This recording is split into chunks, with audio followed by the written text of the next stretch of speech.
கோதுமை அல்வா.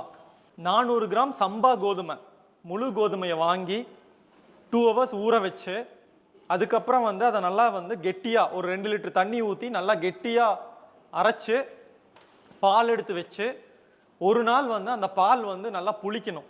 பால் புளிச்சுதுன்னா அந்த அல்வா வந்து அப்படியே கண்ணாடி மாதிரி வரும். ஃபில்டர் பண்ண போகிறோம். 1.25 கிலோ சர்க்கரை வந்து நம்ம ஆட் பண்ணுறோம். சூப்பராக அந்த கோதுமை பால் வந்து புளிச்ச கோதுமை பால் சர்க்கரையோடு சேர்ந்து அப்படியே அந்த கன்சிஸ்டன்சி திக்காயிட்டே இருக்கு. 4 லிட்டர் நெய் ஊற்றுறோம். அதில் ஒரு 200 ml இப்போ ஊற்றலாம். அளவு சேர்த்துறோம். ஸோ இன்னொரு இறக்கும் லைட்டாக. அப்போ வந்து ரெடி ஆகிட்டு இருக்கு. 2 கிராம் முந்திரி அப்படியே ஆட் பண்ணிக்கலாம். ஜாதிக்காய் வந்து பவுடர் பண்ணி இதில் போட்டிருக்கோம். அட்டகாசமான கோதுமை அல்வா வீட்டில் ட்ரை பண்ணி பாருங்கள். ஈஸியாக பண்ணலாம்.